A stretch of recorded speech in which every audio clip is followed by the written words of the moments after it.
अस्सलाम वालेकुम student, class 9th physics chapter 3 पढ़ रहे हैं हम लोग। न्यूटन्स लॉ हमने पढ़े, मैस एंड वेट में डिफरेंस पढ़ा। आज tension and acceleration in a string कि एक रस्सी में टेंशन क्या होती है। अगर हम देखें रस्सी के दो सिरे हमारे पास, एक ये और एक ये सिरा है। अब दोनों सिरों से अगर पकड़ कर रस्सी को यहाँ से भी खींचा जाए और यहाँ से भी खींचा जाए, यानी 10 न्यूटन की फोर्स यहाँ पे लगा रहे हैं। अब रस्सी जो होगी वो बिल्कुल क्या हो जाएगी, उसमें तनाव आ जाएगा और इसी तनाव को हम टेंशन कहते हैं। इन रस्सी में जब तनाव आ जाता है, अगर बहुत ज़्यादा तनाव रस्सी टूट जाए तो इसका मतलब है वो टेंशन नहीं होगी।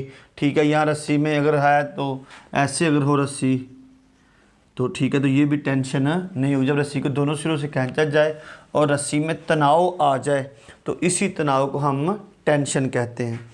अब हम कहते हैं कि हमने एक ब्लॉक लिया है, उसको एक स्टैंड के साथ हमने, रस्सी है एक हमारे पास, ये एक हमारे पास स्टैंड है फॉर एग्ज़ाम्पल, यहाँ पे एक स्ट्रिंग बंधी हुई है और इसके एक सिरे पे हमने एक मैस बांध दिया है।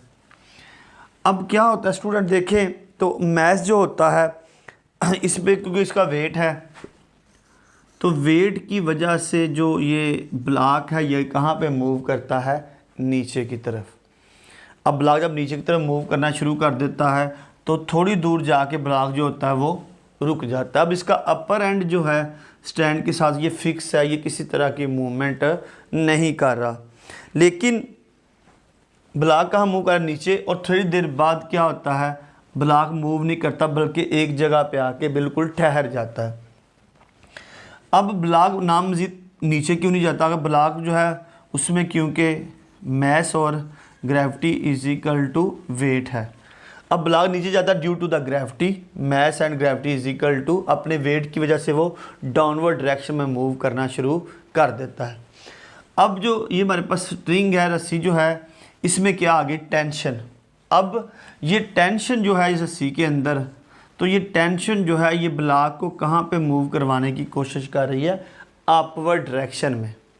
ब्लॉक कहाँ पे मूव कर रहा है, due to the mass and gravity नीचे की तरफ, और क्यों, टेंशन की वजह से रस्सी जो होती है वो ब्लॉक को ऊपर खींचने की कोशिश करती है। लेकिन अब क्या होता है, ब्लॉक जो होता है वो किसी एक पोजीशन पे जाके खड़ा हो जाता है, ना वो नीचे जा रहा होता है ना ही ऊपर जा रहा होता है। इट्स मीन डैट टेंशन और यहाँ पे वेट जो होते हैं वो क्या हो जाते हैं, इक्वल हो जाते हैं। अब जब ये इक्वल होते हैं तो इसका मतलब है मैस जो ब्लॉक का है वो जहाँ पे है वो वहीं पे खड़ा होगा, क्योंकि टेंशन और वेट इक्वल होने की वजह से ब्लॉक ना आगे मूव करता है ना ही नीचे मूव करता है।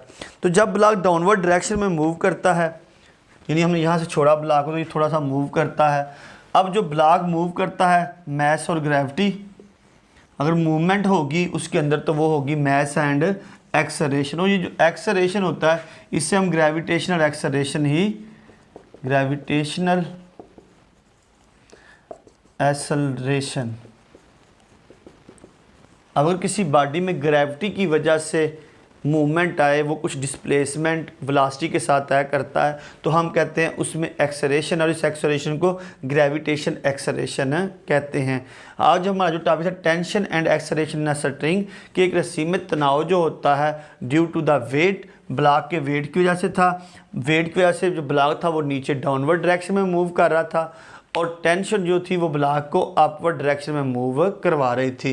दोनों का इक्वल होने की वजह से ब्लॉक जो होता है वो एक खास पोजीशन पे जाके खड़ा हो जाता है और रेस्ट की हालत में आ जाता है। तो इसका मतलब टेंशन और वेट यहाँ पे इक्वल हो जाते हैं।